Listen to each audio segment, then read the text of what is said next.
Why being self-aware sometimes makes you feel worse. Self-awareness is supposed to make you healthier, calmer, more in control.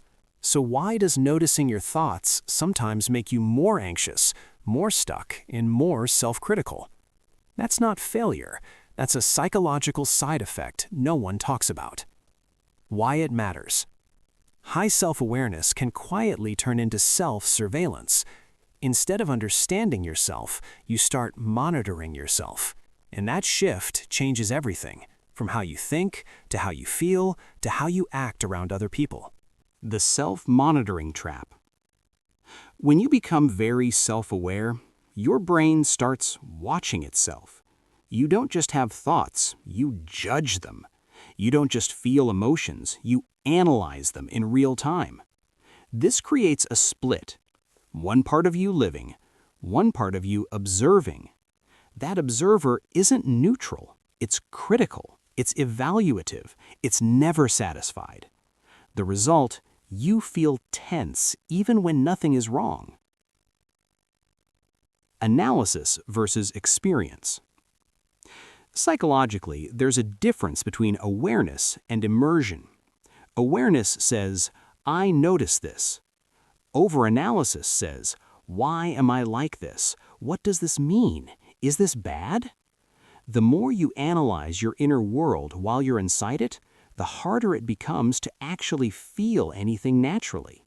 You don't enjoy moments, you audit them. The meta-emotion effect. Self-awareness often creates emotions about emotions. You feel anxious, then ashamed of being anxious. You feel sad, then frustrated that you're still sad. This stacking effect intensifies distress. The original emotion wasn't the problem. The judgment layered on top was. Hyper-insight without action. Insight feels productive, but insight alone doesn't create change.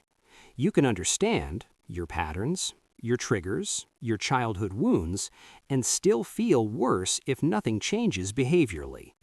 That's because the brain mistakes understanding for movement. So you stay mentally busy, but emotionally stuck. Social self-consciousness. High self-awareness increases perceived social exposure. You start thinking, how am I coming across? Did that sound weird? Do they notice my hesitation? This pulls attention outward and fractures presence. You're not connecting anymore. You're performing, and performance is exhausting. When self-awareness turns inward, self-awareness without self-compassion becomes self-attack.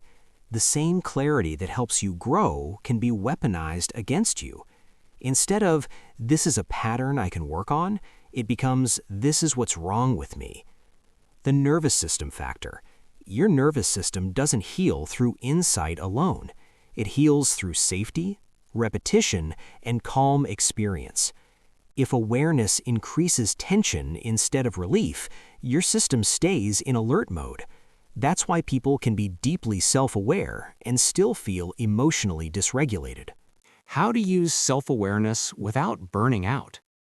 The shift is subtle but powerful. Move from, why am I like this? To, what do I need right now? Replace evaluation with curiosity. Replace judgment with grounding. Self-awareness should create space, not pressure. Summary. Self-awareness isn't always healing. When it turns into constant monitoring, it increases anxiety instead of reducing it. Awareness helps when it leads to kindness, choice, and action. It hurts when it turns into a spotlight you can't step out of. If understanding yourself has ever made you feel heavier instead of lighter, this wasn't a flaw, it was misused insight. Subscribe for psychology that doesn't just explain your mind, but teaches you how to live inside it more gently.